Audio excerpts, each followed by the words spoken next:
So by using idle power and by using water, and these are operating only certain seasonal operate చేస్తాం. ఎందుకంటే ఏదైనా reservoir water full ఉన్నప్పుడు these units are operated. Three side ఉందనుకోండి, left side right side కూడా ఉన్నాయి. అవన్నీ ఏంటంటే ఆ 80 మీటర్స్ ఏదో ఉంటుంది, ఆ లెవెల్ కంటే ఎక్స్ట్రా వచ్చినప్పుడు ఇవి రన్ చేస్తారు. అంటే ఈ హై లెవెల్ ఉన్నప్పుడు వాటర్ అనేది ఫాస్ట్ అయితే హై ఎనర్జీతో ఫ్లో అవుతుంటుంది. అంటే రిజర్వాయర్ నుంచి ఒక డ్యామ్ అరేంజ్ చేసి అటు అక్రాస్ కనెక్ట్ చేస్తాం కదా, బై యూజింగ్ పైప్ ద్వారా మనం ఇలా పాస్ చేస్తాం. వాటర్ వద్ద వెరీ హై వెలాసిటీ మూవ్ అవుతుంటుంది. ఆ హై వెలాసిటీ మూవ్ అయ్యి వాటర్నే మనం యూజ్ చేసుకుంటాం. అయితే ఎప్పుడు ఇది కండిషన్, ఇది లెవెల్ ఎక్కువ ఉన్నప్పుడు ప్రెజర్ ఎక్కువ ఉంటుంది, లెవెల్ తక్కువ ప్రెజర్ తక్కువ ఉంటుంది. తక్కువ ఉన్నప్పుడు it is operated but not అంటే బల్క్ క్వాంటిటీ ఆపరేట్ అవ్వదు. సో సర్టెన్ లెవెల్ కంటే ఎక్స్ట్రా ఉన్నప్పుడు హై ప్రెజర్తో వాటర్ ఫ్లో అవుతుంటుంది. ఓకే, ఆ ఫ్లో వాటర్ని ఈ బై యూజింగ్ వాల్వ్స్ ద్వారా కంట్రోల్ చేసి ఇవి వచ్చే high pressure water is bombard with అంటే ఇంపాక్ట్ విత్ టర్బైన్ బ్లేడ్స్. అంటే ఒక ఇంజిన్ మీద ఉన్న టర్బైన్ బ్లేడ్ కాకుండా ఈ టర్బైన్ బ్లేడ్స్ ఎలా ఉంటాయి, జస్ట్ ఎలా ఉంటాయి వచ్చే దీని మీద ఎప్పుడైనా పడితే ఇది రొటేట్ అవుతూ ఉంటుంది. ఆటోమేటిక్ రొటేట్ మీన్స్ దీనికి ఉంటే గంట ద్వారా generate will also rotates.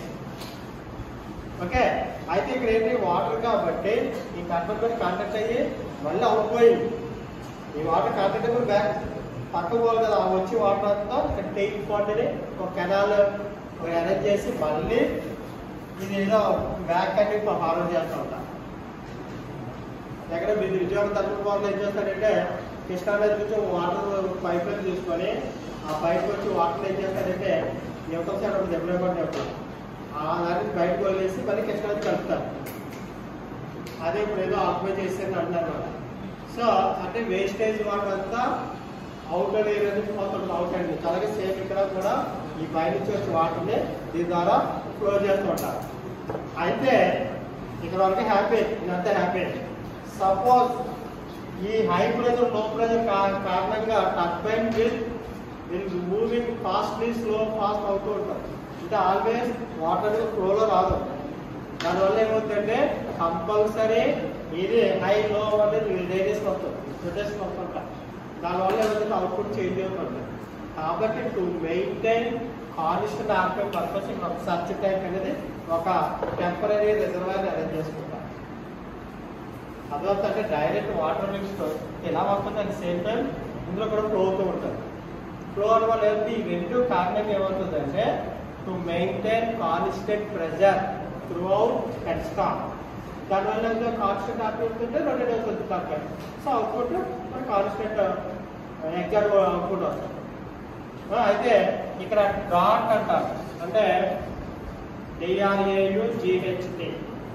Suppose water high level ఉండడం ఫాస్ట్లీ ఇంపాక్ట్ అవుతుంటుంది. సపోజ్ వాటర్ లేదనుకోండి తక్కువ వాటర్ ఇంపాక్ట్ అవుతుంది.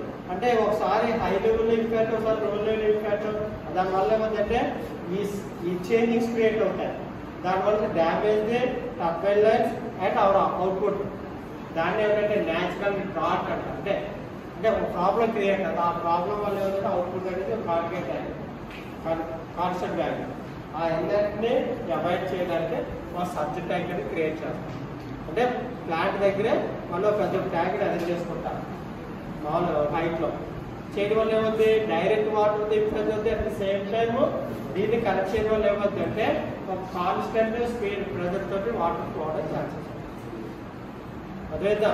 సో దాని నుంచి ఎప్పుడైతే ఏంటి ఇదంతా వాటర్ ఇస్ న్యాచురల్, అంటే న్యాచురల్గా అవైలబుల్ అయ్యింది. సో ఇదంతా కూడా కన్వెన్షనల్ సోర్స్ నుంచి we get energy. అయితే these are operated only on seasonal time. అంటే వర్షాకాలం 3 months ఆపరేట్ చేస్తారు. అక్కడ మార్చ్ కట్ ఉంటుంది ఒరిస్సా దగ్గర, ఎక్కువ అదే హై లెవెల్లో వస్తుంది. అక్కడ ఇది కూడా ఏంటంటే సడన్గా వర్షాలు పట్టే స్కూల్ అవుతాయి. ఆ హై లెవెల్ ఉన్నప్పుడు ఇవన్నీ హైవే ఎలక్ట్రిసిటీ తయారు. అలాగే చోట శ్రీశైలంలో కూడా ఒక బకాయి ఎలక్ట్రిసిటీ తయారు చేస్తారు పవర్ ప్లాంట్. ఆ వచ్చి వాటర్ ఫ్లో నుంచి కన్స్ట్రక్ట్ ద్వారా టర్బైన్ బ్లేడ్స్ రన్ చేస్తాం. రన్ చేయడం వల్ల ఏంటంటే అది రొటేట్ అవుతుంది. ఆ రొటేట్ అయిన బట్టి టర్బైన్ యొక్క కెపాసిటీని బట్టి జనరేట్ విల్ ఆపరేట్. ఆ జనరేటర్ అవుట్పుట్ 11 kV ఎంత వస్తుంది 11 kV మళ్ళీ ఒక సబ్స్టేషన్ మీద తీసుకొచ్చి 11 kV step up to 220 130 rate చేస్తాం చేసి మనం ట్రాన్స్మిటర్ అనేది కనెక్ట్ చేసుకుంటాం. అది ప్రొసీజర్. అయితే ఇందులో ఉండే బెనిఫిట్స్లో వాటర్ కంటిన్యూ ఉంటుందా లేదా అనేటప్పుడు to maintain constant flow purpose we are using circuit.